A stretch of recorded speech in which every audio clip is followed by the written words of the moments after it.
Is it live? Live. Hi, everybody. Hello. Hey. Is it happening? Yes, Hi, it's Jamal. happening. Hi. You see the little live button in the corner that says we're live? It's still going across the page. It's not done, apparently. We're live, Jamal. We're live. Okay. Yeah, it's saying live on Facebook, and I'm seeing you now, Jamal, and I'm sending it to mine. Mm-hmm. Hi, everybody. Who's joining in? Who's joining in? Live? Live. Hi, everybody. Go to my... Turn your sound off, Jamal. Turn mine off? On your phone. It's still going across the page. It's not done, apparently. On Facebook, it has to be muted. Facebook has to be muted. Is that what it is? You now, Jamal, and I'm sending it to mine. Hold on a second. Everybody, who's joining in? Who's joining in? How do I do that? I don't remember having to do that last time, you guys. Everybody, who's joining in? Who's joining in? How do I do that? I don't remember having to do that last time, you guys. Here we go. So it's live, Jamal. Is that better? Yes. Yes. Brilliant. Brilliant. Hi, everybody, who's on? Ayodele Casella's on. She says, I see you. Hi, Ayodele. Hi. Toria says, hi, y'all. She's on. Hi, Toria. Minutes for everybody to come in the room. Give everybody a few more minutes to make it in. We'll start the 5. Yeah. Yes. We'll start right at the 5. I want to see questions. Yeah. Crystal, hi, Crystal. Hey, Crystal. Hey, Dex. Okay, so now I'm gonna That's Crystal Joy. That's Crystal Joy. Crystal Joy is who that is. It's very, very much Crystal Joy. I'm gonna go ahead and make sure I see on. We're doing okay, people. This is only our second episode. We're hanging in there. You know, resistentialism is the idea that technology is out to get you. And I want you to know that I feel that way. Well, he may feel that way, everybody, but it's not out to get him. He's just always doing 1,000 things. There is actually a word in the dictionary to describe this. Is what I'm sure. Hyperbolic? Hypochondria? Is that what it's? Resistentialism. I'm just trying to know terminology to go with the behavior. I just wanted to make sure you guys understood what I'm talking about. I understand. Mm-hmm. I understand. I do too. Okay, well, I think we should just get started and let people come in as they get. You guys feel good about that? Yes, very good about that. Okay, hi everybody. Welcome to Beyond the Thread. This is our second episode, Conversations in Context. I want to start a show where we had conversations that go beyond the threads that we are using on the internet every day so that we can truly connect and go deeper behind the reasons that we have the feelings, arguments, discourses that we do. Not just the headlines, not just the comments, but where are we coming from? So this is our second episode of Beyond the Thread, so bear with us. We have technical difficulties here and there. Today, we're going to discuss intersectionality, the intersection of Black Lives Matter and Pride 2020, because who knew, who remembered, it's Pride. It's LGBTQIA plus Pride this month. And I wanted to take the time to talk about, because I've seen quite a bit going on online around trans people. The number of Black trans people that are dying this year is already at 15. And that's the known. And we say the known because oftentimes these crimes go underreported. I've also seen quite a bit of discussing there's a competition between gay and Black and where that intersects. Can you be part of the liberation and be gay? Are gay people, are LGBTQIA people part of the fight for Black Lives Matter? How does that affect those of us who live at that intersection? And what are the opinions, definitions, and experiences therein? So that's what we want to discuss today.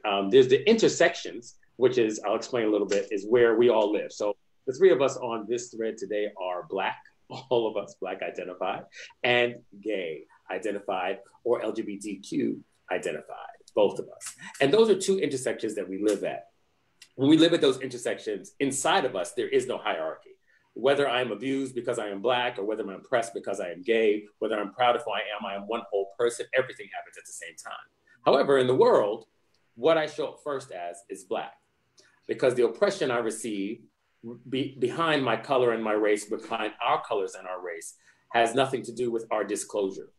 Most times you have to disclose your sexual preference and or your gender, so before somebody has an opinion about it. Your skin color and your race is even oppressed within the womb, as Black women are more likely to die in childbirth because they're not believed when they're in labor, and they don't have access to prenatal care. They have don't have access to healthcare for a lot of reasons, so socioeconomic reasons. So as Black people, before we have any choices, any identities that we can proclaim, we are at risk. And then later on comes our identity, our gender identity, our sexual identity that comes later on, but equally as damaging when you are oppressed behind that as well.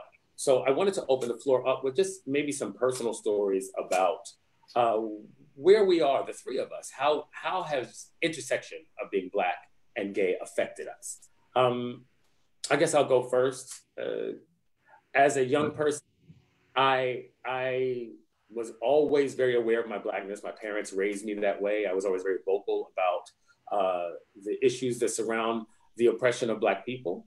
And as I grew, I realized that I was a gay kid and a gay young man.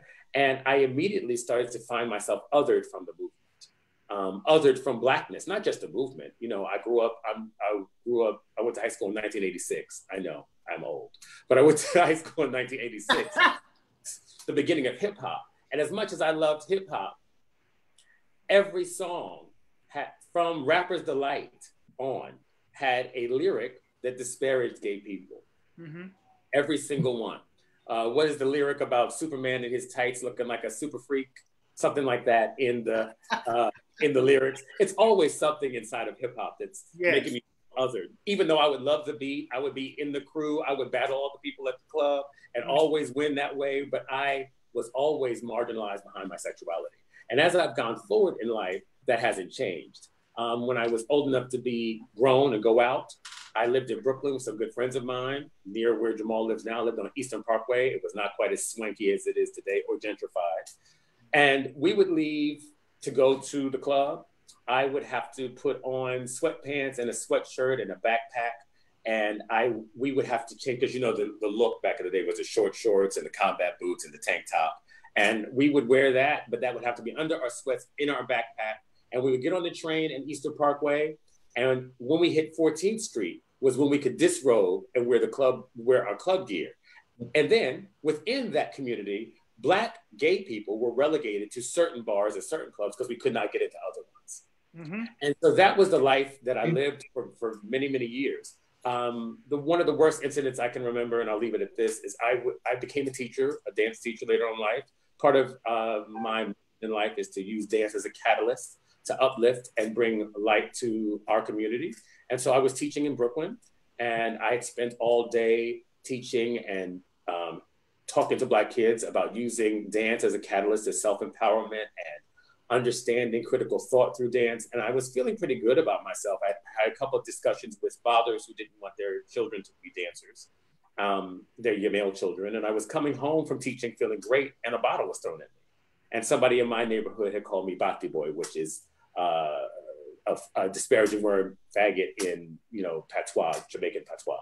And it broke me at that moment, because I could not believe that I spent my day, what I thought was uplifting and doing great in my community, doing my part, using my art to bring light to the world. And at that moment, I was also going to be called faggot. So being marginalized as a Black man, having to lift people out of in a school system that was not adequately funded, didn't have the right money, didn't have the right facilities for the things that I was trying to do, but fighting through all that to get back to my community, and then coming home and being disparaged behind what my perceived sexuality was quite disheartening.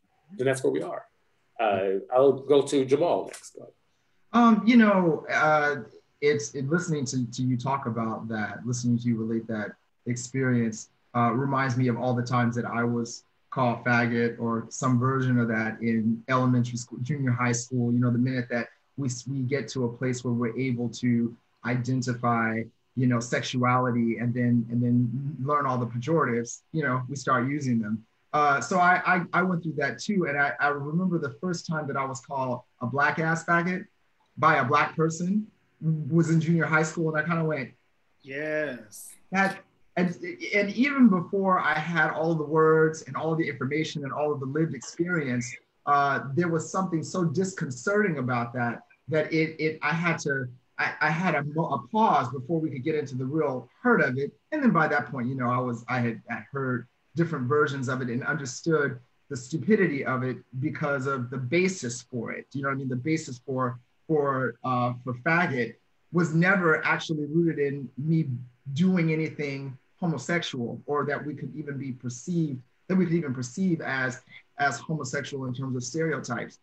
So it was just very, very odd. But then to have on top of that, you know, that I am a black faggot coming from a black person, I just thought, that's all kinds of odd. You're black. You know that, right? But the one that stands out for me the most, of course, is from SMU. I went to Southern Methodist University for undergrad, and it was of course at the time, it may still be called the Ivy League of the South. And you know, there's a lot of pomp and circumstance about being in Texas, in Bush territory, in this extraordinarily wealthy campus. And I was in a mass communications class. My other degree is in television, radio, communications with an emphasis in journalism. And, you know, this is sort of one of the mandatory classes you have to take for your major. And I wrote a paper, you could write it about whatever, but it was about, you know, disparities and issues in television or film. And I chose to deal with the celluloid closet, with what was going on with homosexuality inside of, you know, television and film. Mm-hmm. And I wrote this paper and I got a C on it. Now, and you know, and Brian, everyone listening I can go ahead and say, Brian always likes to point out that I'm the shadiest of the three of us, and I swear I wasn't then. I'm still not, but I absolutely wasn't then. Absolutely. But, you know, it was a C. I was. No, we're going to talk about this C. So anyway, whole story doesn't get C's, so just. I mean, you know, I listen, because of course here we go again, right? I'm a black boy at a prestigious, mostly white university, and I'm on scholarship, and I have loans too. So no, this is not going to fly. So I went and had the conversation with the professor, and what he sort of went through, and I wanted him to go through all of his red lines to tell me what was wrong, and he was having a really difficult time explaining what was wrong with this paper. And finally, I realized. I said, "Do you have a problem with the fact that that the subject matter is homosexuality?" And he looked at me and he said, "No, that's not it. You know, it's just that it just isn't really cohesive." And of course, I asked, "Where isn't it? Show me where it's not cohesive." And then he says, "Well, I just, you know, I mean, really, I just want it to be. I want you to be okay, and I want you to do well here. And I mean, I'm sure you're having, you know, challenges." And I said, "I'm having challenges? What are my challenges?" And so I watched him kind of walk his way into this, "Oh, you're a black kid, so you must be having some challenges with the academic standard here at SMU." And I let him walk down it, and he realized, "Oh, I need to walk back. I need to walk back." And then the best part was that he says, "Well, you know, I mean, I can always run this. I mean, I just really, really feel that there's some things about this paper that are not quite right." And I said, "Is it a matter of research?" I did the annotated bibliography. He says, "I mean, maybe we should run it by one of the other professors." And I said, "Oh, I've done that. I actually took the paper already to second opinion department, and you know, I haven't heard back, but so far it doesn't seem like this is a C paper." So the point ultimately that I'm making is in that moment, it was, I perceive you as a gay man because you're writing about homosexuality. And all of this is speculative, right? You're writing about homosexuality in the context of television and film for this paper. And you are a Black person, so clearly this is a hard curriculum for you. And clearly you had deficits in your high school. I went to the California Academy of Mathematics and Science for high school. Clearly you came from the inner city, and clearly you're, overwhelmed. And so let me help you. And actually, I think that he's a homosexual. Usually the people the lady doth protest too much, methinks. Okay. Hey, you're teaching this course. Maybe you should do some more research on homosexuality in television and film. I don't know. But that was the experience that stands out to me right now, as many years ago as that was, because it was in the context of academia. And so now when I'm watching these shows like Dear White People, I am invigorated by this discussion. Absolutely. Okay, Darrell. I think for me, I've said it a billion times, and I'll say it a billion times more if it helps somebody else. The hardest or most concentrated situation for me in my intersection was being Black and Pentecostal and coming into my sexuality being gay and not having vocabulary for that, not having anyone else to speak with. And for me, it wasn't that there was an escape from ideology or religious doctrine or the Pentecostal doctrine. So, being teased at school, on the playground, at the rec center, I could go home and get away from that. I could sit on the couch with my mother and watch all the Surya Bonali and Christy Yamaguchi that we wanted to watch, Designing Women, Give Me a Break, all these like women that were like iconic to me. I could escape what the world was doing to me. In my home, I could find space to myself and listen to music when my mother didn't understand me, or when relatives made comments about the way I walked or why my voice was so high pitched. Hadn't I already gone through therapy? I could go into the bathroom when I took my shower and play music and literally escape into another world. But the warring in my mind, the cognitive dissonance in my mind based on how I was raised, what I believed about God and stuff like that, I could never escape that, because we wake up with our thoughts and we go to sleep with our thoughts. So specifically the fight, even when I had come to a place where I had explained things to my mother who I was, I explained things to some other family members, I made things clear with friends, there was still the war within myself around the God conscious of who I was. So for me, again, that was the most intense situation. The thoughts I had with myself, lying down, the thoughts that I had looking in the mirror, brushing my teeth every morning. Until I worked that out, I literally had no peace. And that was because the church was not a safe space for me. So my intersection there was not something that was conducive to me being whole. There was no such thing as, now I know the term, homeostasis. There was no such thing, because it was basically Monday through Sunday, I was there. And I was around people with that same thought pattern. So there literally was no escape. I say it all the time. A lot of people who didn't grow up in the charismatic churches, they were not among the holy rollers. Y'all could still go to the movies. Y'all could listen to Aretha, and y'all could listen to whoever. We couldn't. So there were so many constraints. You couldn't do this. You couldn't do that. Or you was going to hell if you smoked cigarettes, if you drank liquor, if you had a child out of wedlock. And as I was looking around, there was a lot of women. There wasn't no husbands. I was like, well, everybody finna be in hell in here. So I mean, there was so many things that I had to contend with externally, and then that was compounded with how I felt when I prayed. Now I lay me down to sleep. I pray the Lord my soul to keep. It was a question of, was my soul being kept? Am I damned? So from like a sip of water in the morning to getting on the bus, or when I walked to school, walking the hallway with family, just to when I got to sleep, there was no escape. And I think is this a good place for us to give the definition? Before we get there, I just want to cap out all of us have experienced a coming awakening in our sexuality that was brought to us vis-a-vis oppression. As everything was fine until somebody told me I was wrong. You know, when I was a kid, I was walking around going, oh, well, Bert and Ernie are a couple.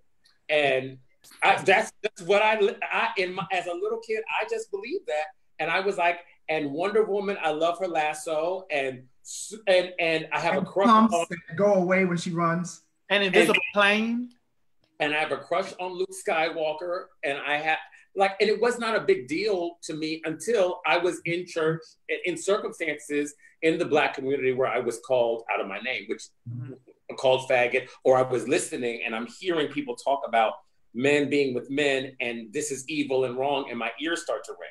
But after I do that and I go into the world and I come to New York City and I'm a dancer and I'm living my life and I'm free and I've had the conversation with my mother and she's accepting and we're growing, I'm going to G Lounge on a Saturday night because they play good music, and I'm met at the door with no fitted caps and no white t-shirts. And at the time, in the early 2000s, that was the uniform that we all the boys wore. That was a Black guy looking good uniform. We wore that, and that was deliberately. And I started a fitted.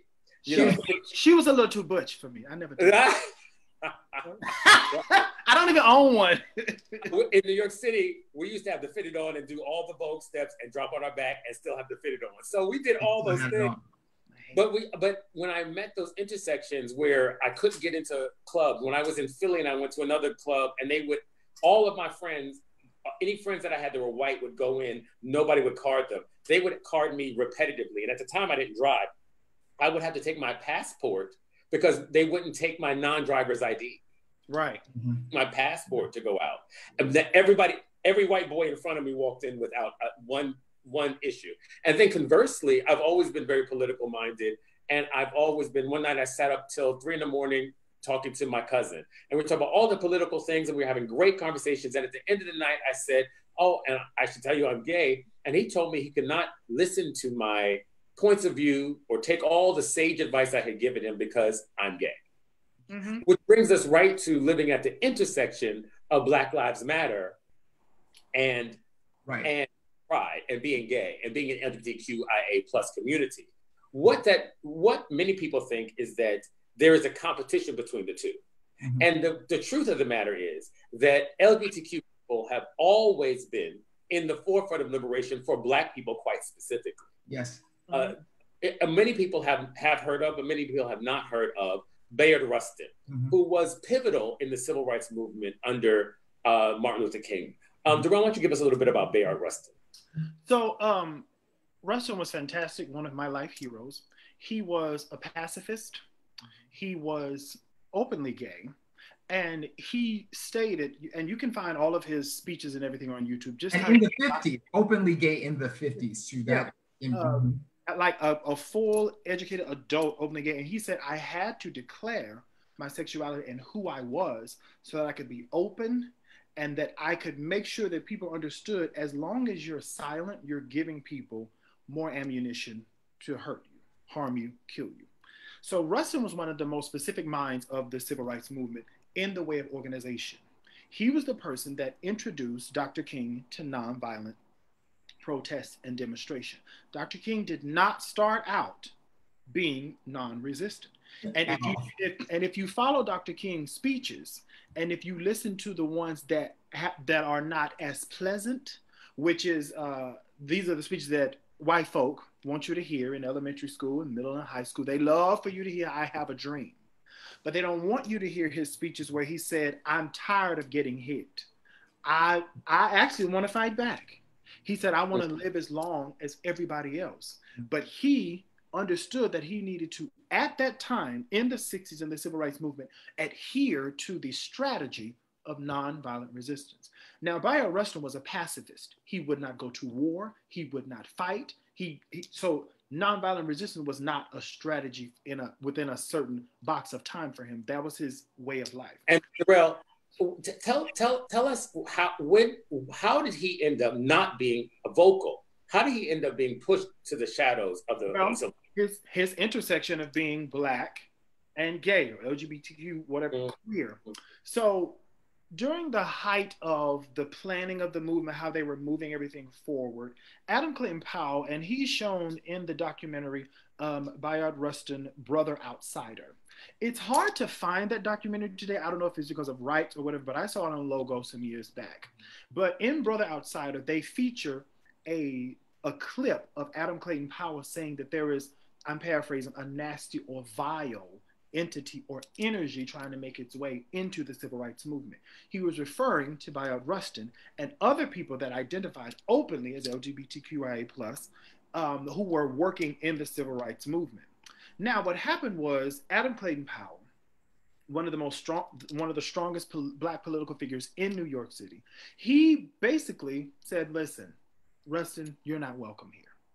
And because Bayard Rustin had a morals charge that he received in 1952, he was 40 years old at the time. He was arrested for some goings-ons in the back of the car, seat of a car with another grown-ass man. And another grown-ass man watching in the car. Yes. So Rustin, with that charge, felt like he would be a stain or something that would beset the respectabilities of the civil rights movement. So that is how he was pushed out. So King, Powell, Abernathy, all the people that were leading at this time, they were okay with him moving away because of his intersection of being Black and being gay. Now, to speak on the power of Bayard Rustin, after he was kind of voted out and pushed off to the side, A. Philip Randolph called him and said, "Listen, we need you to help us plan the March on Washington. We need you to be over it. We need your mind and your brain." Now, that is specifically powerful because A. Philip Randolph was the person who helped the Pullman Porters form the first labor union in America. Those men had worked for years. The Pullman Porters were men that worked on the trains throughout the nation. And had he already succeeded at the bus boycott too before that push out happened? That I don't know. So I think that he had already, Rustin had already helped design the bus boycott before they said. Yeah, and so to that, a lot of people don't understand, even in today's time, yes, we have had a couple of weeks of goings-ons, well, 2 to 3 weeks of goings-ons, demonstrating, protesting, people talking about boycotting and stuff like that. But without information and history, we don't have context and we don't have encouragement. So what people don't understand is that the Montgomery bus boycott was about 380 days. And it was not a situation where people just weren't riding the bus because they still had to get to work. So there were systems. People would say, "I have a car, so I would like to volunteer." There were schedules. And if you lived beyond walking distance, there were cars, church vans, all of that. So there was a system to get people around. And boycotting, as I understand, Bayard Rustin was integral in creating the whole structure of that, as he was integral in the Selma upheaval. He also put the SCLC together, the Southern Christian Leadership Conference. He put that together with King. Say that again, Jamal. What is it? The SCLC, the Southern Christian Leadership Conference, I believe is what that acronym stands for. He was the architect. He and King were the architects of that entire organization, that portion of the movement. So he's well interwoven into the structure of the civil rights movement. He wasn't just, I want to be free. He was the person that sat down at the table and helped people figure out how to bear their grievance once they had been riotous, once they had been fighting, once they had the camera on them, and they were sitting down with policymakers. He helped them understand. That brings me to the truth. The truth of the matter is that what's been frustrating me and what really gets under my fingernails is when we have these discussions and continually Black people and put Black gay people in a space where they're asking us to choose an allegiance, where the truth of the matter is living in the intersection is the only way we're going to move the movement forward for everyone. The truth of the matter is Bayard Rustin, James Baldwin, Langston Hughes, Zora Neale Hurston, DeRay McKesson, Lorraine Hansberry, the LGBTQIA people have always been present in the forward movement of Black people. Always. It has gayness. I mean, I have family members who have said to me, "Well, it just seems like everybody's gay now." I was like, no, everybody's just telling you they're gay now. This is not everybody's now. It's people are deciding they'd rather be who they are then pretend to be who they are not so that you can feel comfortable. And once that happens, it changes the lens, but it does not change the existence of humanity. And to be perfectly clear, genders, sexualities have been present in the Black culture, in African culture, in indigenous people. Indigenous people recognized up to 5 genders. And inside of Africa, long before colonialism, there was homosexual relationships and gender that was outside of the binary structure of male and female, or man and woman. Yeah.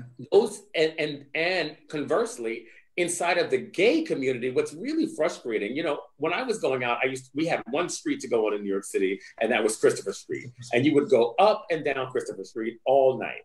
The Black people were relegated to the pier, where we would vogue and carry on and have a good night. And the white folks had the top of the block. They had the Monster. They had all these other places. Look who's come to join us. Hey, Lola. Hi, Lola. Lola said, I'm getting on camera. With ribbons. On this day, I'm getting on camera.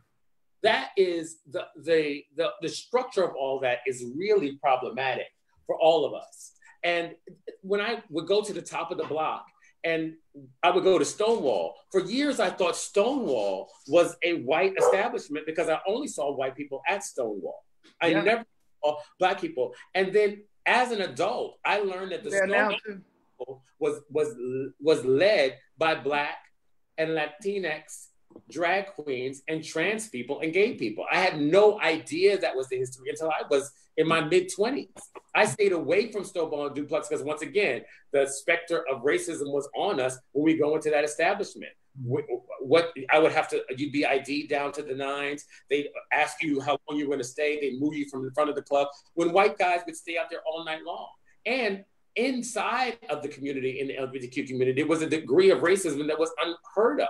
Like you can be marginalized within your marginalization. Listen, one of the greatest examples of that, if you ever talk to anybody who was of the LGBTQ community or friendly with gay folk in the Triad area, Greensboro, Winston-Salem, High Point, there was a club called Odyssey in Winston-Salem.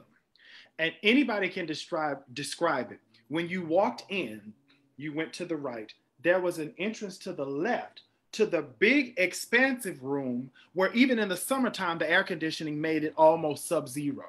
There was a huge dancing floor. There was a stage. There were folk in cages dancing, getting their life. Now, if you kept straight, or you entered the back way from the big, pretty white gay folk room, there was the room for the Blacks. The air didn't really work. There wasn't much room to dance around. There were some tables there, but nobody really sat there. So it was like, why don't they move this out of the way? The bar protruded well into the space. And literally, you would have to take you an extra t-shirt or extra blouse because you was going to be sweated out by the time you left. And we would literally pay and go in and say, you know, this is so wrong. And we would go right over there and have fun on the Black side. And then here come the whites after a certain hour. Hair completely dry, clothes completely dry, wanting to mesh and mash up with the Blacks. But why do we suffer through that? Because we had nowhere else to go. We had nowhere else to commune, really. And that was on Saturdays. But Thursday night was CC's in Raleigh. The security guards were nasty. The bartenders, if they were white, they were not pleasant. And we would drive like an hour from Greensboro to Raleigh to do that. Then we're not going to talk about the mix in Charlotte, where they allowed the gays to enter the side of the building. This was the fire escape. Up the stairs. Those stairs that went up the side of the building. They did it in LA too, believe it or not. In LA, there was a club that you had to go up, but they manicured it well so that it didn't look like a fire escape. But just everybody listening, the mix, the staircase was outside the building. It looked like a fire escape staircase that went up on a diagonal. So that's where all the Blacks would have to go. And Jamal, you're from LA, and you know that's the catch-22. And it is gone. I was just thinking, one of the things that saddens me is the number, to Darrell's point, after we got our own spaces, they were thriving for a while, even though some of them were, it might have been 3 toothpicks holding them up. you know, and the bar might have been about the size of the table. Struggling, just struggling. You know, it's just, you know, and there was the speaker, you know, there was water in the speaker. So every now and then it would, you know, kind of hit. This is what we were dealing with, but we at least had our own spaces. And now what I'm noticing is Backstreet in Little Rock is gone. And, you know, the Bachelor's Mill in DC is gone. And Chi-Chi's on Christopher Street is gone. And the Warehouse, which was in the Bronx, which the Warehouse, it's gone. I mean, all of these places that used to be sort of watering holes nevertheless, but they were sort of respites for us to kind of be, you know, be who we are and in a space and commune with other Black homosexuals, gone. Those spaces are no longer here in 2020. And that's the devastation. And to be clear, those spaces, just for people listening, those spaces were created out of an exclusion within our own community, which brings us back to the conversation about LGBTQIA, lesbian, gay, bisexual, transgender, intersex, queer, and asexual. That's the community. Now we call it a community, not because everybody has chosen to be together because we've chosen to love one another. We are pushed together by the specter of patriarchy, white supremacy, and oppression. So those things happen, and then we become a community within that. LGBT, lesbian, gay, and bisexual being sexual identities, trans being a gender identity, queer being an amalgamation of multiple identities within that may have different machinations depending on which gender you choose or are, and which sexuality you have. And then intersex is people that may see themselves as both or be non-binary. And then we have asexual people. And all those people are grouped together underneath the acronym in an effort to accept one another. But the truth of the matter is, within those communities, there's a large degree of otherism, racism, so that bisexual people, transphobia within the gay community, in the LGBT community. There's homophobia within the lesbian community. There's sexism within the gay community. There's patriarchy that cis. So let me do some definitions while we're here. I was gonna say we might have to go back a little because. So a lot of people ask me and have come to be like, I don't understand this new language. The truth of the matter is none of the language is new. It's just not all the language regarding gay people or other people around their sex and gender has been given to us in a colloquial way, but there's always been legitimate scientific terms. Cisgender simply means that you identify with the your gender identity commiserate connects to your birth sex. Your sex that you were assigned. You were assigned at birth. Well, the sex is the fixed part. The gender is the construct. Right, so but in that definition, so that we're specific, you have to add assigned at birth, like by the doctor. By the doctor. So that's the situation with cis or trans. Yeah. Right, but that's it. But what I'm talking about is the distinction between male versus men and female versus woman. Yes. So your gender is your sex, is the sex that they give you. So when they say male, that's because you have a penis. And when they say female, that's because you have a vagina. And then sometimes people are born with both and a parent or a doctor chooses for them which one will be there. So that's what happens. And then as you grow, you say, I identify with that. If you identify with the sex you were assigned at birth, you are male. You are cis male. If you don't identify, if you are given male at birth because of your genitalia, because of your sex, they will, and you say, wait, I identify as a woman, you are trans. It is not difficult. This means you identify with the sex you were given at birth. Trans means you don't identify with that sex. Yes. And trans means that so there's male to female and there's female to male trans people. Transgender people also don't have sexual reassignment surgery or not. That is not critical to the term trans. That is not part of it. And also the fixation, as I've heard, and I hate to speak for trans people, next time we'll definitely have somebody that's trans here. One of the things that trans people have communicated to me as a cis male myself is that the fixation on their genitalia and their sexual attraction and it dehumanizes them as trans people. That is one of the main issues with sexuality in general. And I think, and I'll leave it open to both of you to discuss this. I think that there are a group of people who need education, who don't really understand cis and trans, because it is new in the zeitgeist, in the world, to discuss it, and as much as we're discussing it, and the expectation is that you get it right immediately.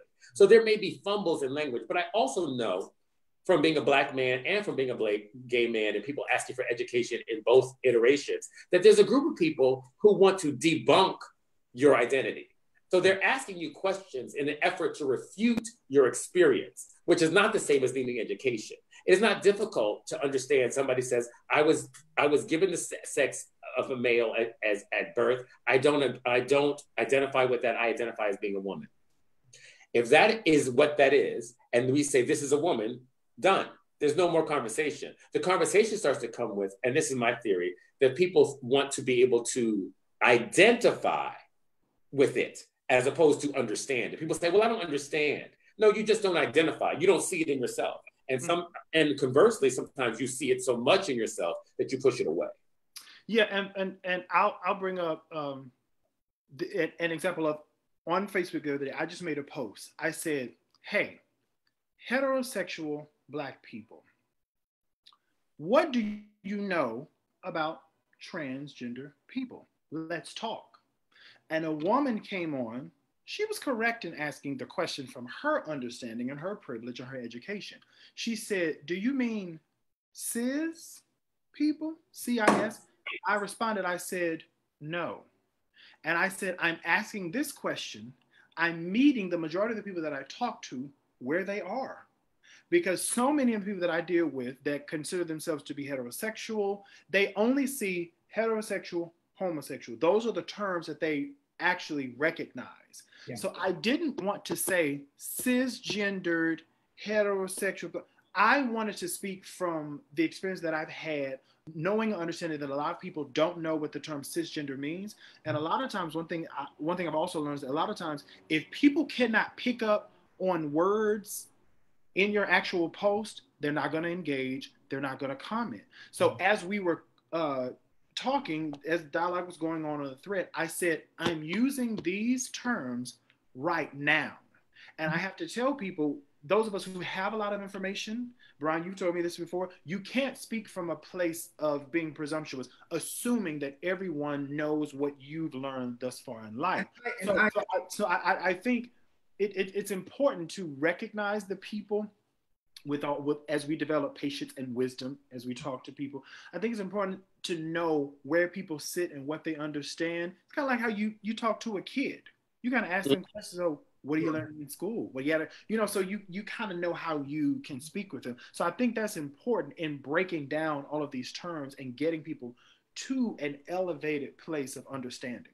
To that point, it's important also to understand, and Brian, you kind of hit on this earlier, but I want to expound on it. The idea that just because you are under that umbrella of oppression, it doesn't mean that you are more privy than everybody else not under it to these definitions. I'm willing to own absolutely that I have very, very little information relative to Brian or Darrell about the trans community, about what those ideals happen to be as far as how people in that community want to be regarded. And I can't begin to represent the experience of what it feels like to go through that, to want to feel that you are not in the correct gender, or feel that you're not in the right body, or that something needs to change.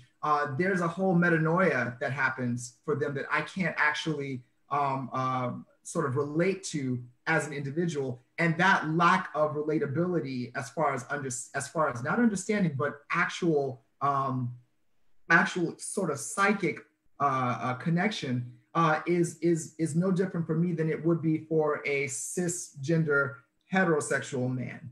And but I think the oppression that I can relate to, not the actual experience. But what makes you more, what makes, and in that, I'm so glad you said that, because what happens is that has not prevented you from doing the following: supporting, believing, accepting, acknowledging, communicating with, being in community with, listening to, allowing trans people to lead. It hasn't done any of that for you because you accept it. Your requirement is not that you fully, in a psychic and full understand. You're not asking to be a gender studies major. And I don't think Black people are asking white people to be African American studies majors, and trans people and LGBTQIA people are not asking people to be professors of gender and sexuality. What we're telling people is to accept people as they show up. Yes. This brings us. Go ahead, Darrell. And I think what I learned on that post, because people were very honest, everybody was supportive, and I had to explain to some people who thought I was being divisive and pitting like the straights against. I said, no, that's not what the post is about. I said, I'm using these terms to make people feel comfortable in this space to speak and talk. People said, I have worked with trans people, but I didn't get to know them beyond the working environment, which is perfectly fine. Many people, one of the young ladies said, and one of my classmates from high school, she said, I've taught trans kids, and she said, I tried my best to learn about them and make them feel safe. The common energy was, I don't know exactly how to approach the conversation. And I told all of them, I just said, show yourself friendly, say hello, and be open to something that's different. So a lot of times proximity or the lack thereof, it makes people nervous. Even the most well-intentioned people, they get nervous because they don't want, a lot of them said, well, I don't want to misgender people. I told them, I said, it's perfectly fine if you do not know someone's pronouns to ask them, hey love, what are your pronouns? That's perfectly fine. And I said, even if you do misgender someone, as long as it doesn't come from a place of malice and you're not being dismissive, for the most part, people will say she, or they'll say he. Yeah. I went to an alumni event, and that's exactly what the first thing that happened is. They said, you know, in the circle, we're going to all introduce ourselves and identify your preferred gender pronouns, and you know, he, him, his, you know, she. It took and say they. They, right? It took me a moment to go, oh right, okay, and then I had to go back and play basic English. What are mine? Mm-hmm. When it gets to me, but also sort of really trying to pay attention and remember what those things are for people. Yeah, I'm sorry. And for real quick, for me, it's like I always tell people, like I heard in school so much, put on your thinking cap. The same way in dealing with people who speak a different English is not their first language and they have a hard accent. Just try. Listen to the shape of the vowel that they're saying versus saying, what? Say that again. Like, try, engage your thinking and comprehensive skills, and just listen. Like, if someone tells you their name, maybe say their name in your head a few more times so that you don't forget them later. Well, especially if it's another language, because it means they know more words than you. Mm-hmm. And which brings us to Zaya. Hill Harper and Zaya. I was wondering if we were gonna do that. Talk about misgendering. You know, I was emboldened. Like I was on a live 2.5 hours because I was so upset. Well, let's catch everybody up. So, Brian, before you go on, I just want to tell our audience, feel free to send questions in. I see some of you guys on the thread. If you have anything for us, then yeah, shoot it at us and I'll make sure it gets up here. Carry on. Zaya, Dwayne Wade. So Zaya Wade, Dwayne Wade and Gabrielle Union's daughter, who at an early age was assigned male at birth and has since disclosed that she's transgender. Mm-hmm. And that has been a very public discussion. Gabrielle and Wade have been incredibly supportive, which has affected the largely heterosexual or a heterosexually identified sports community and entertainment community. Mm-hmm. This is not new. This has been going on for at least, this conversation about Zaya has been 3 or 4 years at this point. So on Zaya's birthday, Hill Harper tweeted, "Happy birthday, young man. Please," with 2 exclamation marks, "please read Letters to a Young Brother. Your mother wrote a chapter and I think you'll like it." And then of course, the internet, the Twitterverse went ahead and did one of those draggings that you see in real life where you're like, they consistently read him over and over again, and he released an apology. And the apology, I'm going to paraphrase it because I don't have it in front of me. The apology was something to the effect of, there's a lot going on right now. I didn't mean to cause any pain or any hurt to the Wade family. Please forgive me and happy birthday, Zaya. And to which the internet went on ahead again and was like, I'm sorry. So I just want to say really quickly to everybody listening, anybody just off topic, if you want to apologize for something, apologize for your behavior. Don't apologize for anybody's feelings. It's a good way to make people furious. Mm-hmm. No one told Hill Harper that they were hurt or in pain. No one said, I am so devastated that you misgendered Zaya. Nor did Zaya publicly say anything or did he indicate that there was any private conversation. Yeah. To that end, the apology did not correct the mistake, nor did he acknowledge Zaya's gender. And for me, what made it feel intentional was that, as you said, Dwayne Wade has been controversial because of how he dresses, because of how he wears toenail polish. He recently colored his hair. Hill Harper is a member of the Black Hollywood elite. He's a published author, so his choice. He wrote a chapter in his book. Yes, he's not lost to diction and how to phrase things. He has said that allegedly I ain't been at the dinners or the gatherings. He and Gabrielle Union are friends. There are videos of Zaya being very clear about how she sees herself. Then there was the video that Lil Boosie put out talking so much shit about that whole situation. So I don't know how Hill was able to be so unaware that he would twice misgender Zaya in that comment on the picture. Twitter. And on the picture, and for him to say, make sure you read, your mother wrote a chapter. Like, you have had this much time to pull yourself together and your thumbs are going and you hit send. And I just see that as his intention. And then there's the apology. Then in the apology, Jamal, you were talking about this. Did he correct himself in the apology? No, there was nothing. There was no indication. Well, it goes back to what you said. You don't get to be presumptuous about what people are feeling. You just don't. So if you're still in the mind space of what are you feeling, and you actually haven't heard from anybody that you're apologizing to about how they actually feel, then you're injuring them. Now you're injuring them further. Now it's a direct injury. I mean, we can argue about whether or not he meant to be. I mean, it looked like it to me. You put man there and exclamation. There isn't much of an argument there for me. It looks intentional. But the idea is, if we give you the benefit of the doubt in terms of your intention, and then you double down, then and to be clear, this is an intersection discussing intention, right? So a lot of white people now are wringing their hands, wondering how they can support Black people, and I don't want to do the wrong thing. And I've said things and I've been called racism, sexism, homophobia, all of the isms, all of the antis, all of the otherism, that operates in systems and structures without your intentionality. So that's why the language that you use is important. And it's one thing for him to make the mistake, right?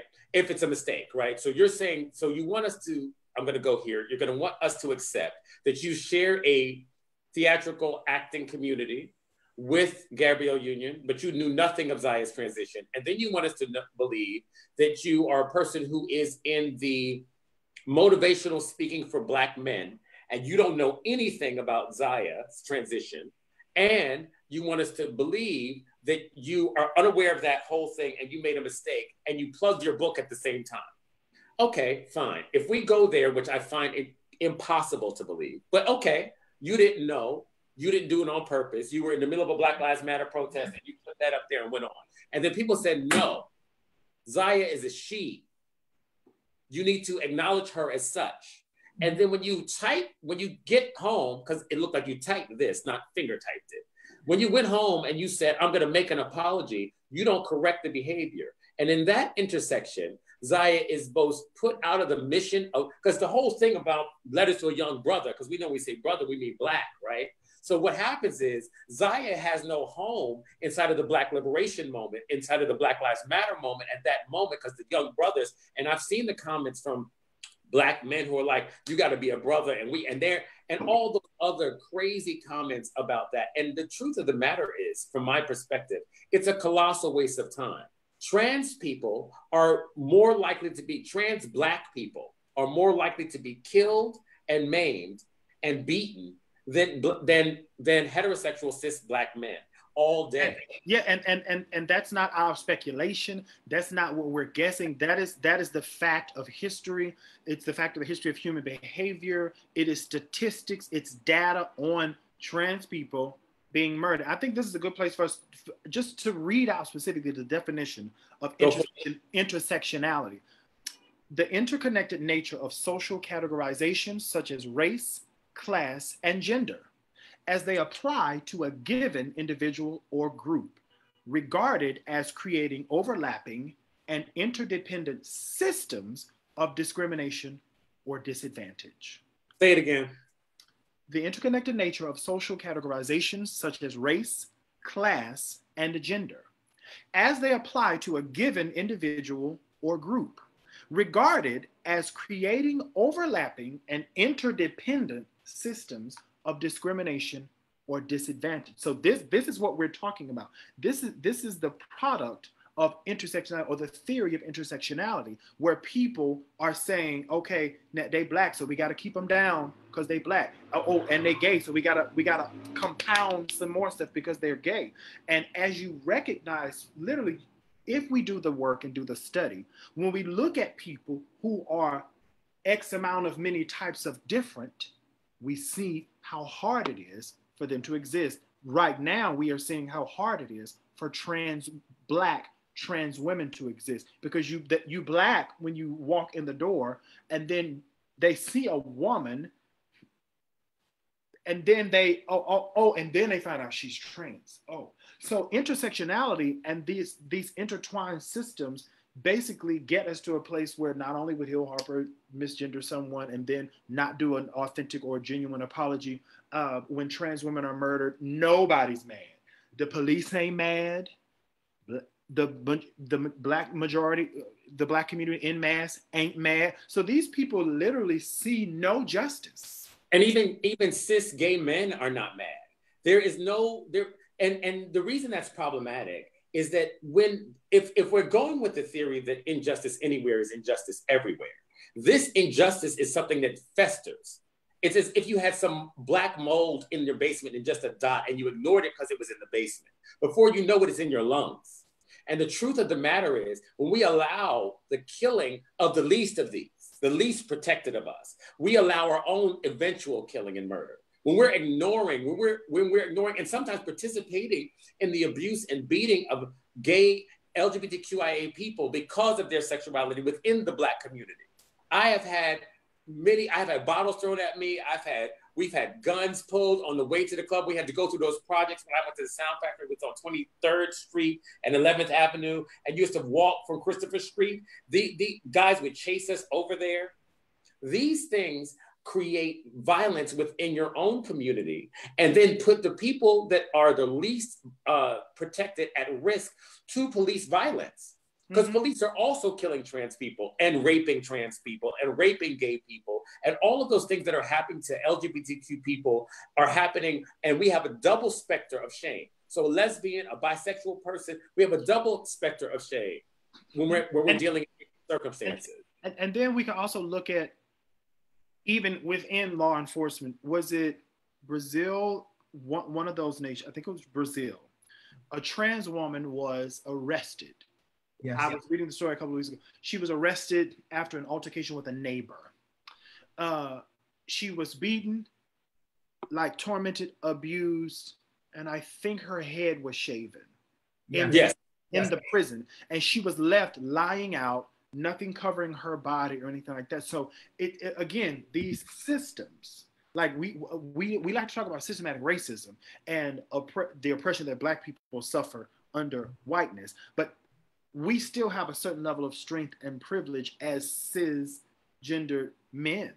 Yeah. Because walking in the door, for me, for instance, in a lot of Black communities, I don't know how, sometimes they miss that I'm gay. Mm-hmm. So walking in the door, exactly, they miss all these bangles and accoutrement, all this hand geometry and stuff. They miss for a split second that I'm gay. And that is rooted in some of the ignorance of them thinking if a man is not in a tutu, or if a man is not voguing or in pink or whatever, he's straight. And there's a behavioral component to gay that is wearable like clothes. And if we can't see those things, or if we can't, that somehow sexuality and gender, this goes back to the whole idea, sexuality and gender start to become conflated. And so if you're effeminate, then you must be gay. But if you're not effeminate, which then of course gotta be straight, white supremacy, because white men do not have those same chains. They are not bound by those same definitions or expectations as far as masculinity. The masculinity paradigm comes up as femophobia, right? Because it comes up as anti-woman. Because what we hate more than anything is the woman. So we hate the woman inside of the man. That's the part that we hate the most. And then under religious oppression, which I remind a lot of people, whether you are going to church currently or not, or you call yourself religious, if you for the majority from the Black community, 9 times out of 10, Big Mama or somebody taught you your morals, or they taught you your ethics, or community-wise, you were socialized into heteronormativity. That's because they don't have information about the history of diverse sexuality, especially African people. There is a book, I don't have the physical copy. When I went to price it a while back, it was like hundreds of dollars, I think. I think it's now popular, but I will post a link and send you the link, all of you the link, so you can put it on your page, because I have a PDF. There's a website that has the entire PDF of the book. It's called Boy Wives and Female Husbands, Studies in African Homosexualities, by Stephen O'Murray and Will Roscoe. And what it talks about is the diverse sexuality and how it was celebrated prior to European colonization. So, well, to your point, Darrell, one of the things that you find as many people in Africanists or Afrocentric communities within the United States specifically is this idea that homosexuality is something that was given to us by the white man. Right. And it's simply, utterly false and untrue. What was given to us by white supremacy was homophobia and hatred for one another. That was given. And because the perception is there is a crust of bread to fight over, you got to pick a team to fight with. Either you Black or you gay, pick one team. And that is there's another book too that deals with, and I'll also audience, we'll put these books, we'll post these books after this so that you guys can I think we've kind of covered the transition, the intersection and intersectionality. I just want everybody that's here to understand that if we all don't get there together, we're never going to get there. So if we're gonna waste time after I leave a rally harassing me because I'm holding my husband's hand, we're gonna lose ground. We're never gonna, if you're gonna take me out of the voice that is much needed for the liberation of all people or Black people because of my sexuality that has no effect on you, we're gonna lose time. Whether you understand it or agree or not, that's another conversation for you, your family, or personal. But for you to actively, and I've experienced it myself, I was teaching in Kansas City, Missouri, and a teacher in a dance institution. And a teacher said to me, a woman said to me, "Oh, you gay? Oh, that's such a shame. You just haven't had a good woman yet." And unfortunately, she called out of me. And I said to her, well, if I was heterosexual, you'd still be at a loss now. She was not an option. But besides her not being an option, that mentality that you're a good man and it's a waste. What is waste is we're wasting time. We're wasting time. We were there to facilitate a better life through the principles of dance for these Black children. Yes. And you want to waste time, and she was married. So you want to waste time discussing, admonishing, actually sexually harassing me at work instead of focusing on what and the task that needs to be had. For everybody that's listening, gay people have always been part of the Black liberation movement. It has been hand in hand. And for everybody else listening, the LGBTQ community and the what you understand as the gay liberation movement was started by Black and Latino people, Latinx people, drag queens, and transgender people that revolted. It was not a protest with picket signs with a permit. It was a revolution at Stonewall. What happened at Stonewall was the police were going to come in there and arrest these people because it was still a morals charge. And they said, no, not tonight. And they locked the cops in and started a fire. And over the next 3 or 4 days, there were fights between the cops and the community in that neighborhood. And as we're talking about intersections and intersectionality, when you watch the documentaries about Stonewall, I don't know if it's the one that PBS presented or if it's the one that's on demand. I think it was HBO, one of those. You hear white gay men talking about one of the conversations I remember. He said then you had the Black queens coming from Harlem. They were getting on the A train and coming downtown and coming from Harlem. And he said now they had already had the experience of oppression. So he was well understood of the fact that before these people even got to even the place of confusion about their sexuality, they understood oppression because they were Black. Mm-hmm. At 4 years old, like you said, in the womb, how women are treated and stuff. There's an amazing podcast. I'm getting the title of it now. An amazing podcast I started listening to. It is Intersectionality Matters with Kimberly Crenshaw. Amazing. And they talked about what slavery engendered on how slavery affected the female body.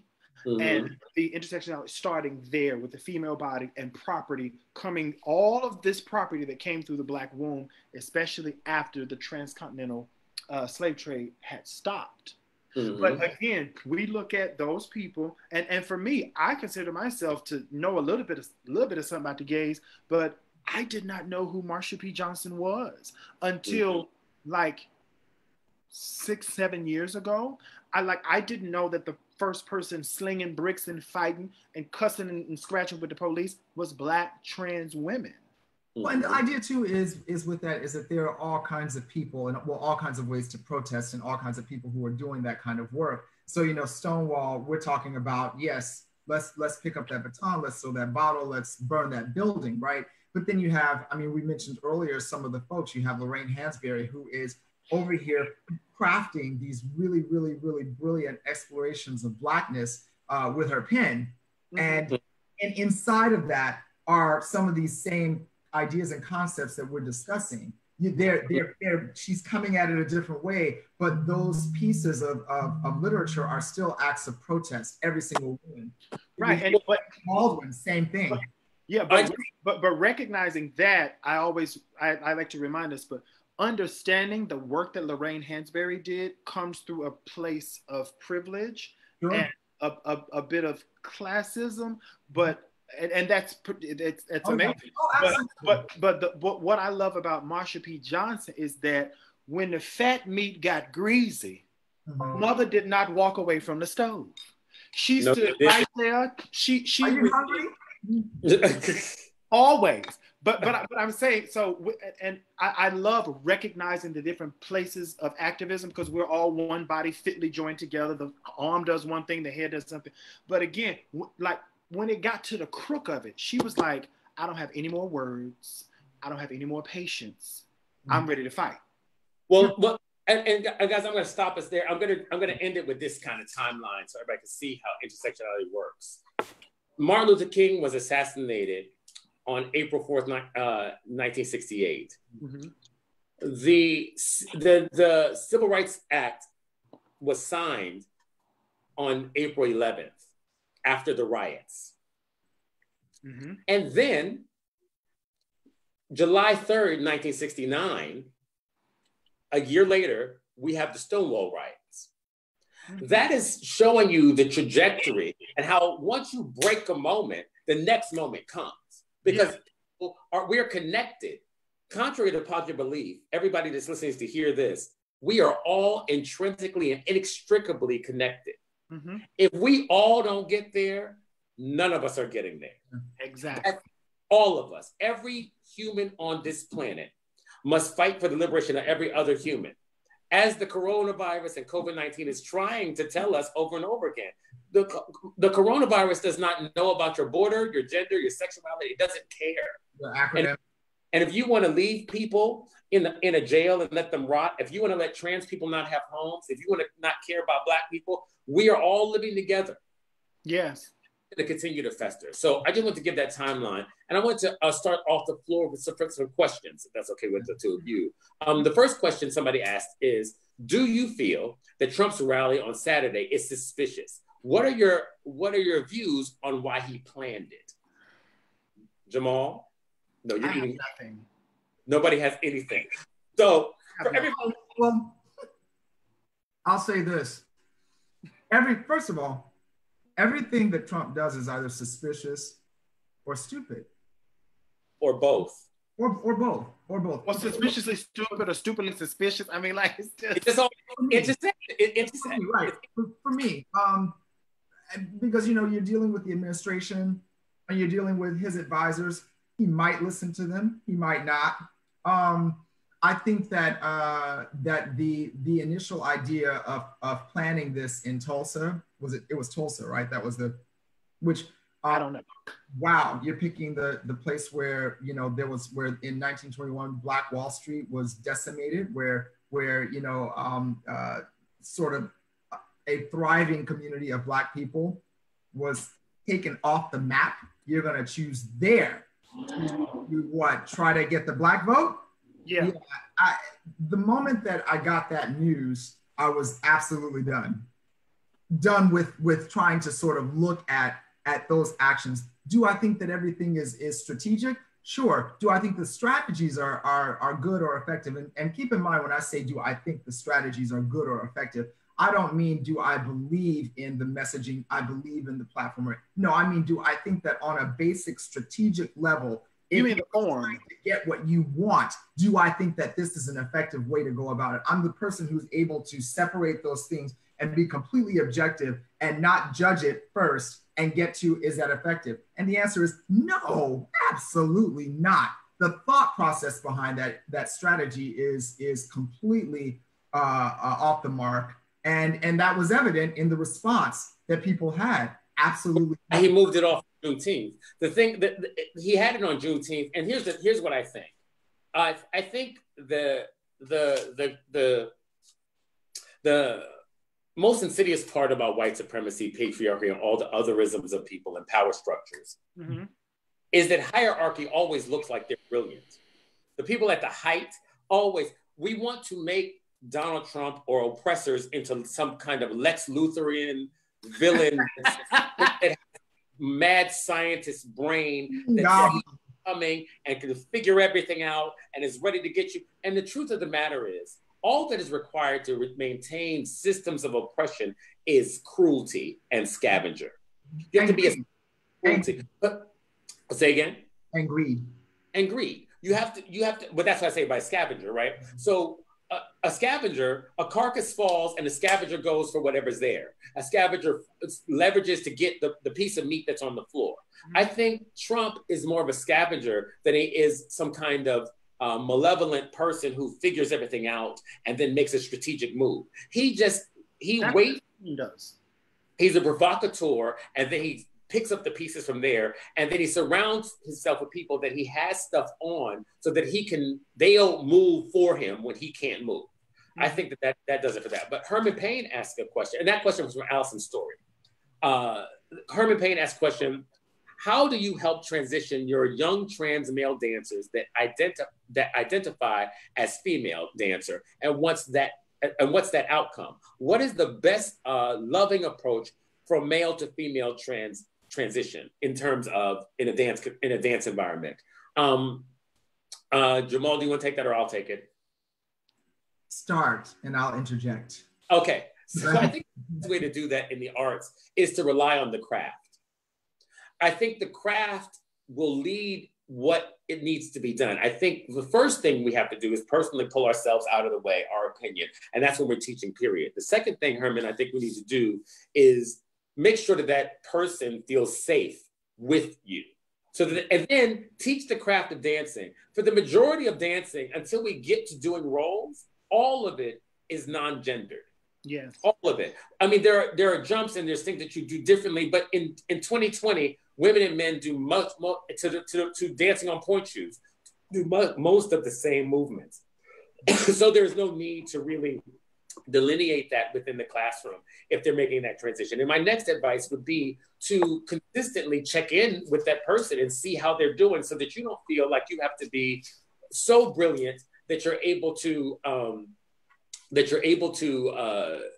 go and figure out everything at the same time. You're going to make, this is going to be a process. You're going to figure out what's happening next and what the next thing is and what the next move. But the first thing is to make it student-centered. Mm-hmm. The student is telling you what their needs are, and they're asking you for what they want. And but, to the idea, go ahead. Mm-hmm.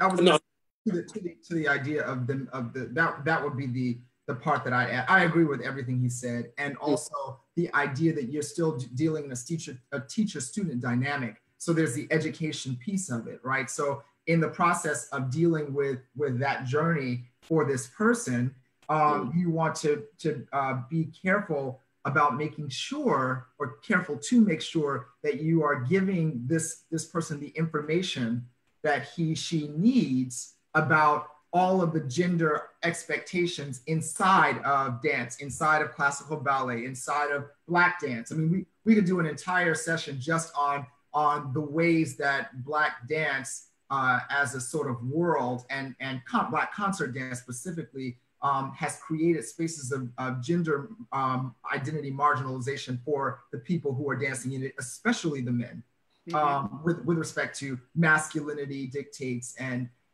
sort of femophobia, as Brian said earlier. So it's about also educating this person on all of those aspects of what it means to be in that body as a dancing artist, doing whatever work is in front of him or her.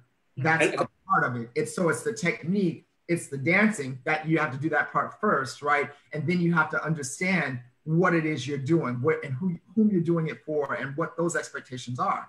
And it may inform the goals and the aspirations too of this person in the context of his or her journey.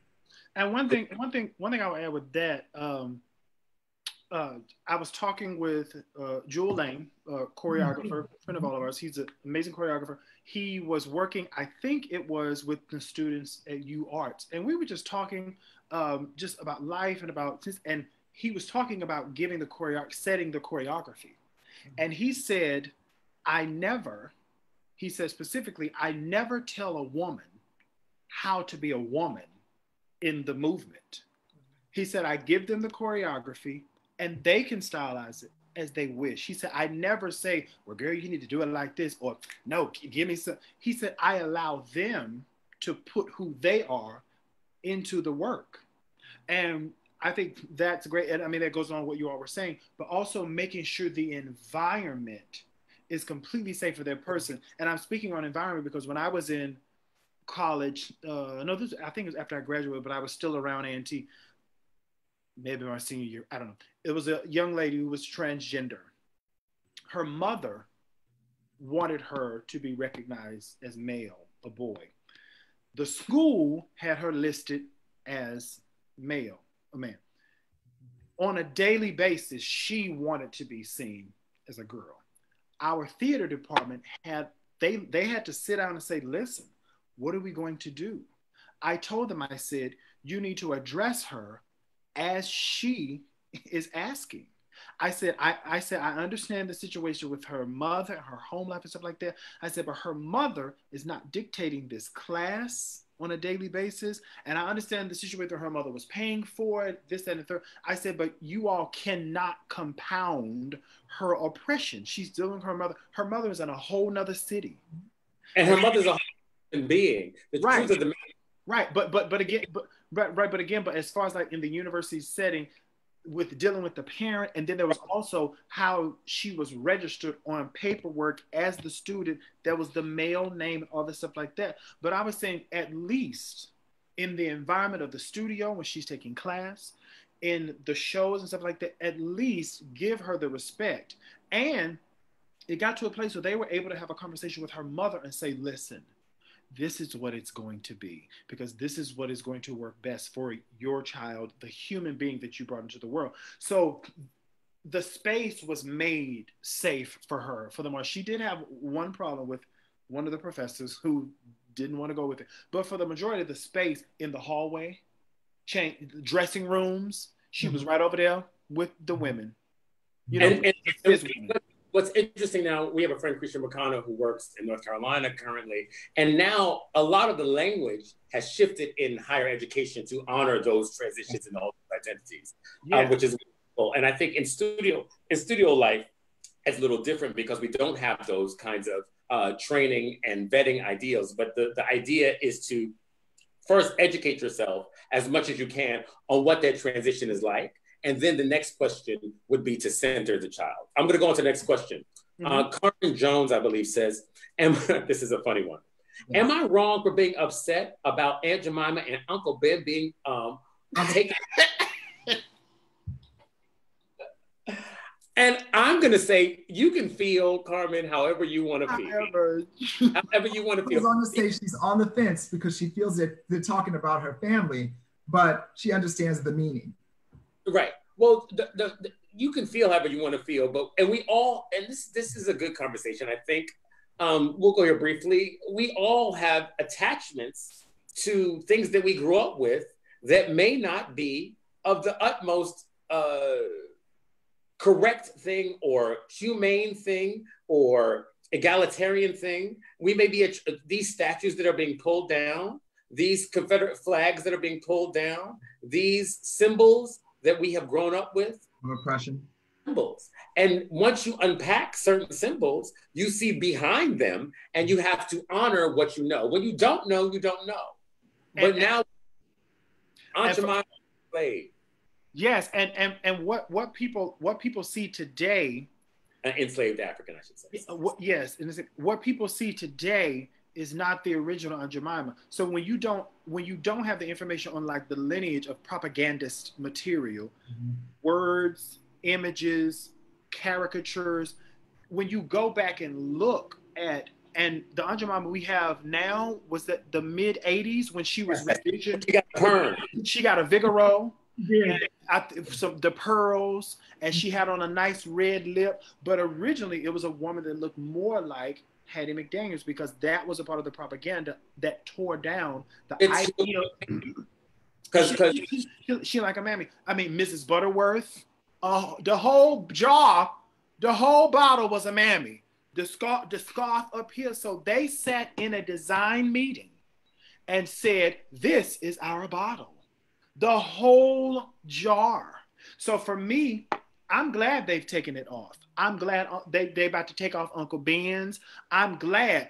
What will make me even happier is if they say we have $142 billion to give to social justice, because what they have done is they have made millions and millions and billions of dollars all of these years off of these images. And again, if you Google those original images of Aunt Jemima, she is so worried about her family having a good breakfast. And I could never give you the recipe. I used 4 flours to come up with this pancake mix. It is literally disgusting. So I'm glad they know. It's based on a real woman, Nancy Green, and she was buried somewhere. And if you go and look at I was going to try to pull up the original image that Darrell mentioned.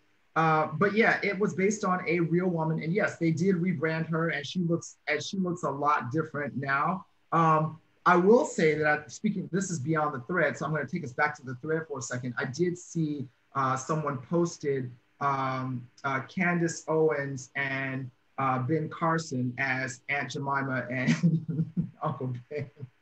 I saw Ben Carson on the Uncle Ben's box. He's serving something and something. There were two shady words what he was serving. anything that their faces were on would not get in my home at all. But yeah, I think that I think you can feel however you want to feel, but I think just like you're not wrong. Governor Cuomo is going to have to get over Columbus being pulled down as an Italian American symbol. I understand because we all grew up celebrating Columbus Day. Now everybody knows what a scourge Columbus was, and there are other Italian American heroes.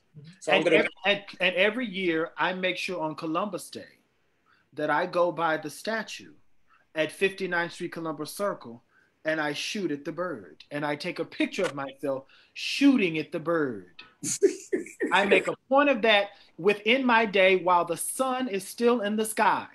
I go to give that statue the finger. And the folks standing around be like, what? Just like when I was at the Lincoln Memorial last year when I was at Kennedy Center performing the night before, we had left dinner and I could see the Lincoln Memorial. One of the young ladies, she was like, let's just go look at it, get some fresh air and walk. I stood right there and shot that statue of the bird and took a picture, and white folks was verklempt. Did he just give the... Well, this is an opportunity.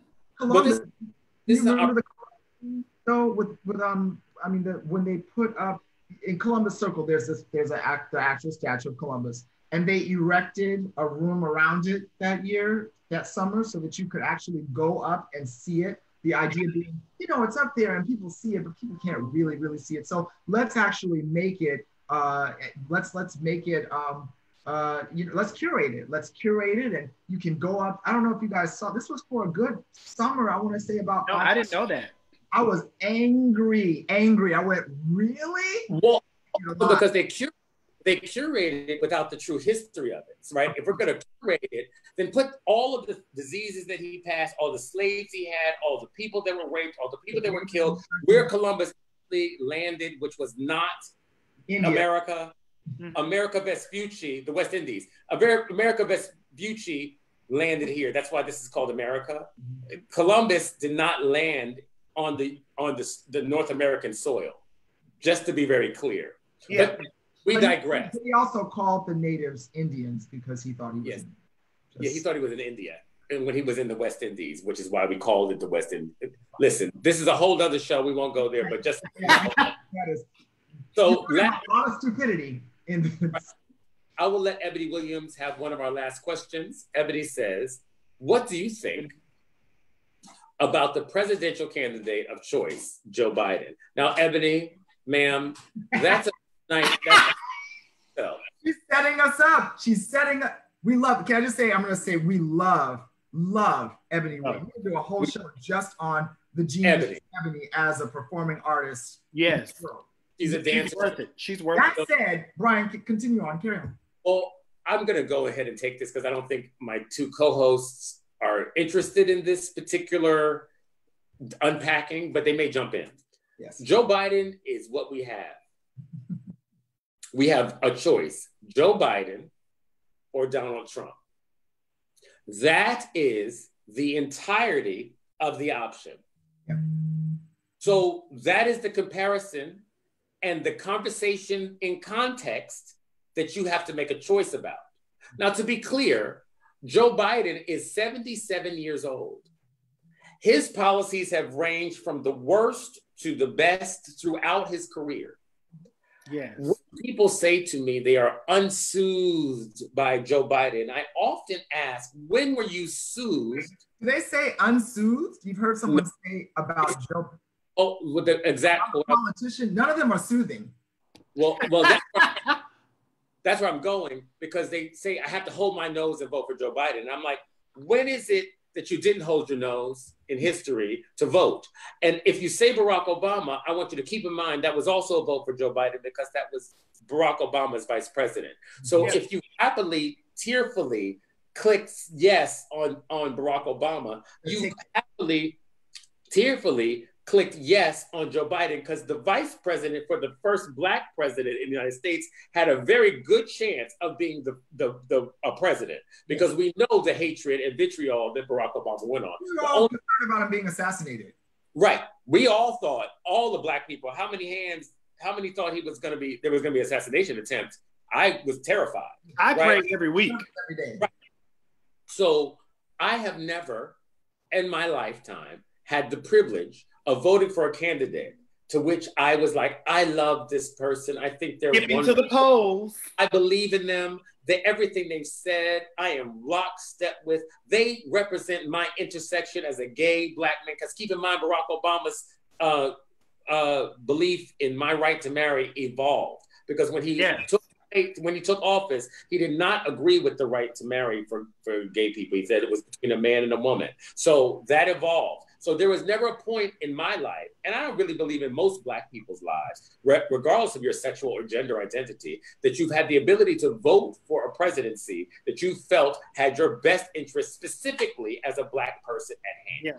I don't think that's ever been the case. And also, piggybacking on that, what's been clear to me, in sort of canvassing the entire sort of history of politics, even just in my lifetime, and looking at politicians, what's clear is that there isn't going to ever be one who will manage to capture even the majority of the things that are going to be of interest to me or the next person. There's going to be something that is so far the other direction. There's going to be some vote in a room or when this person was a senator. There's going to be something that some vote that was cast that I'm going to violently disagree with for every single one of them because of course politics. Mm-hmm.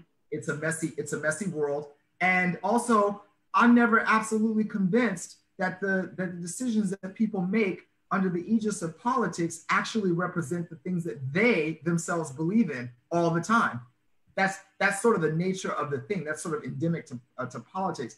So you sort of look at it through that lens, and then of course we've seen all of the sort of iterations that kind of hint at that. You look at Scandal, you look at Wag the Dog, the movie. That's a very, very good movie to deal with sort of the the creation of a president.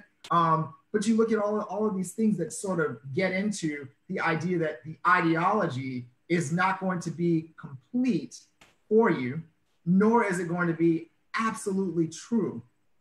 Mm-hmm. Well, and I think that's. Go ahead. For me, I would just say, as I was spinning Biden or Trump, the two things came to mind: turpentine or a turd. Would I like to smear on turpentine for my joint pain? Would I like to inhale turpentine to aid with congestion? Or would I like to smear on a turd or inhale a turd to aid me in the time where I need assistance? I believe that Biden, I don't believe that it's going to be perfect like any other administration. I believe that he is just the better choice. Turpentine has a very strong and pungent smell. I grew up with old people putting it on their knees, and I was like, ew, what is that? But it made him feel better, a little better that next morning. It was a little salve. So I would rather rub on something, even though it may stink a little bit, it's a hard ass scent. I would rather rub on turpentine, Biden, than to have 4 more years of being smeared in a turd. And usually the whole thing about Biden, isn't it Black people? It's we have to pause for that. Lovely. I was already horizontal. Hooray that he just killed us with. I'm just going to say, just to sum it up, we have a choice to make. And to vote for Donald Trump or to not vote is an act of violence against my intersection. Mm-hmm. That's just the truth of it.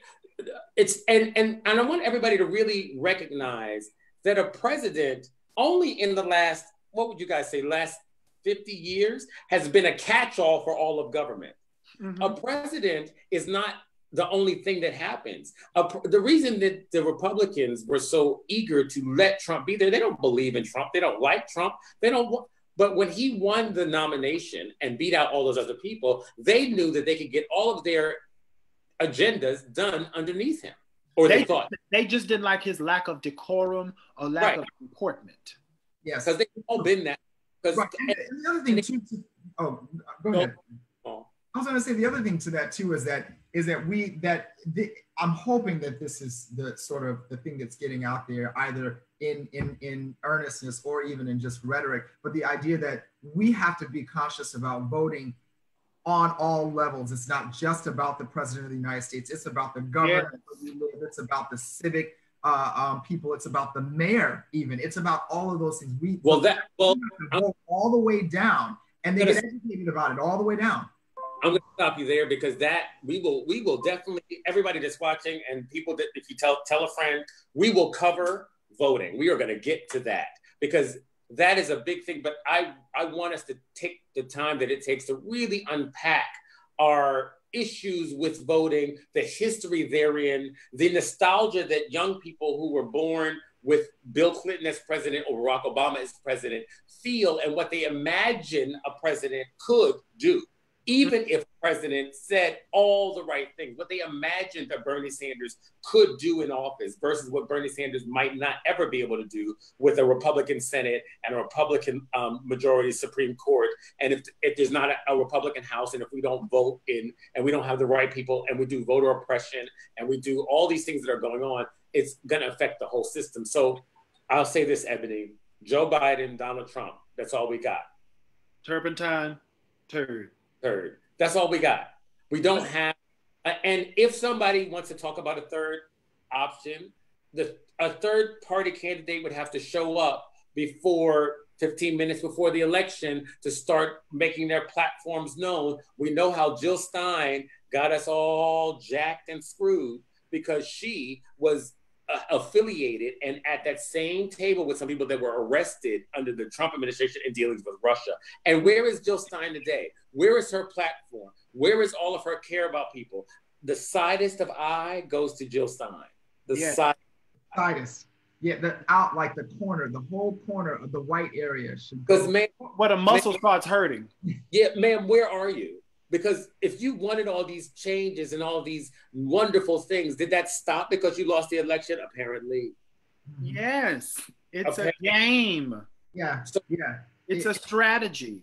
And people get degrees in political science. I really, really wish, I mean, I know they do stuff on C-SPAN and we, we ignore it. We like go right past that because no one wants to sit and listen to that. The thing that being on the board of SAG-AFTRA has taught me of the largest union in the world for entertainment or entertainers, people who work in entertainment. The thing that it taught me is how long it takes to get certain things done because you're trying to actually get a vote done inside of the room, and then all of the things that go. And I thought to myself one day, you mean, I'm sorry, Jamal, you mean a civics class?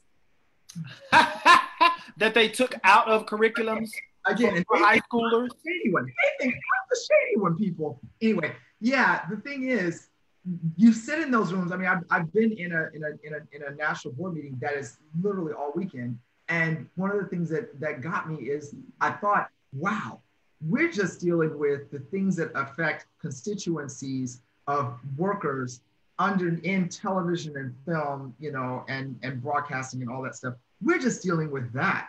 And I am worn all the way out. I'm exhausted, my learning curve and the things I have to know and the things I have to educate myself on just to be able to participate in voting for something, and actually the thing to sort of wipe off the smudges of my lens as I'm looking at this stuff that's in front of me. And it dawned on me, if this is that, what is the Senate like? Cacophony. How does that work?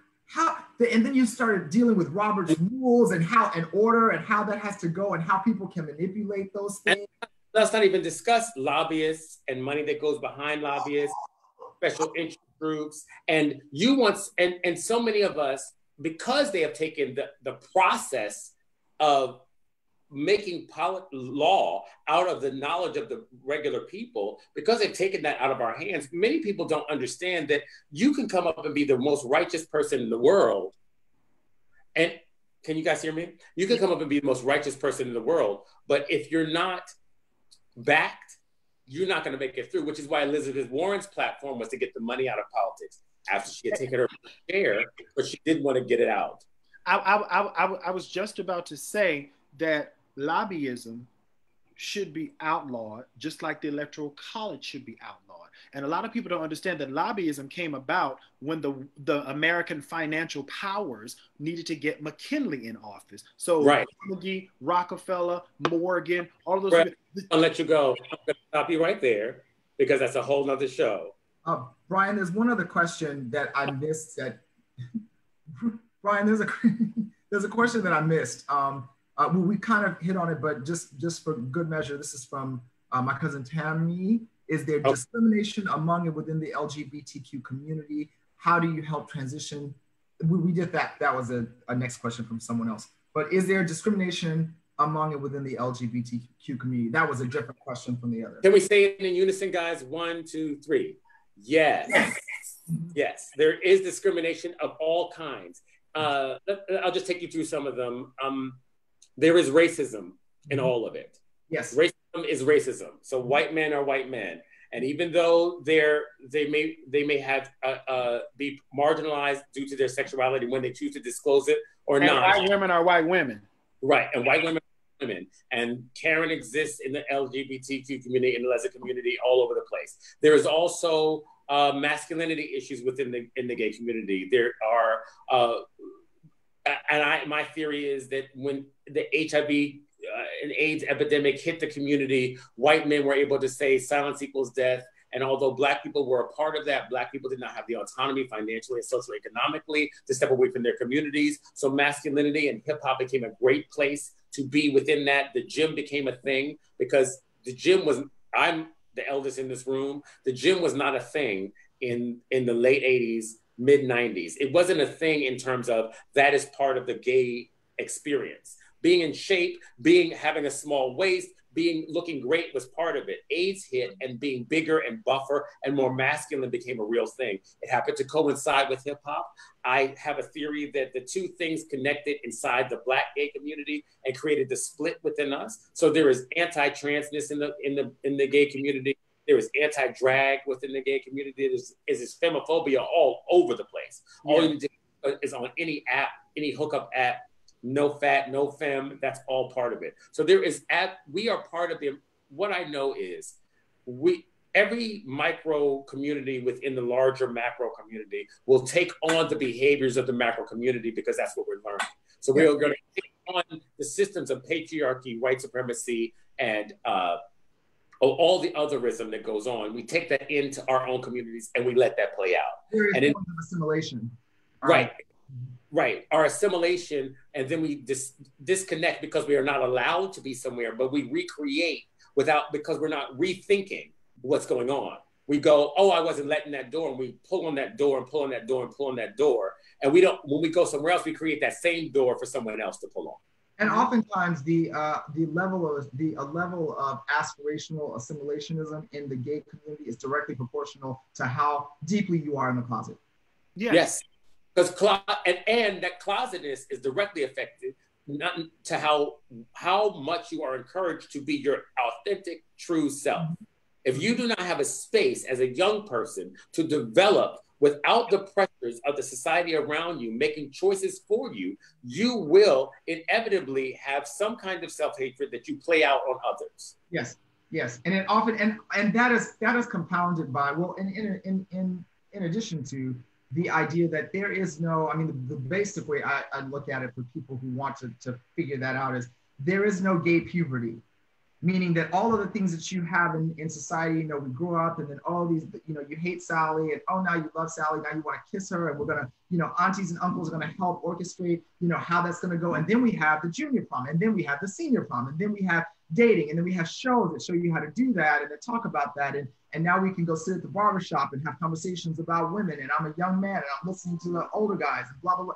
None of that happens for you as a person in the LGBTQIA spectrum, not an ounce of it. So you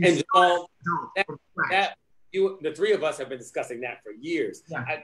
When you're trying to date and men are emotionally underdeveloped at a certain point and you're asking yourself, why are they emotionally underdeveloped? And even when we're talking about dating Black men, you're saying, why is my community underdeveloped? Well, it's obvious. Yeah. It's obvious why we're underdeveloped because we're not allowed to develop. Bishop Yvette Flunder, she was speaking on a Zoom presentation like this I was watching about a month ago, or when the Clark Chester movie came out, and they were talking about a lot of different things.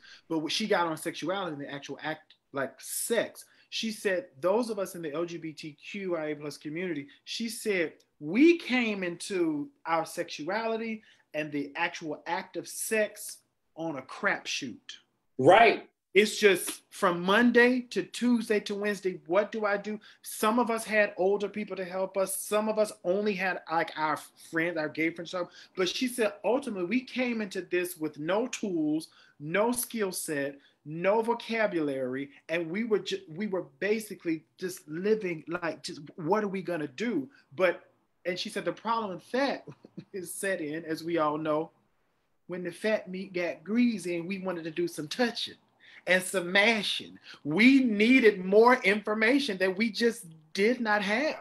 Nobody, and really, even now, I'm so happy that younger people are having information and that we're here, because HIV and AIDS also in the gay community took a whole lot of eldership out our learning. So the learning curve and trying to figure it out and falling on and trying to hide and being shamed doing that is gone. So in conclusion to this evening, I just want to say that I think that it's really important that we honor all the parts of humanity, and that we honor all the parts of humanity within all of us.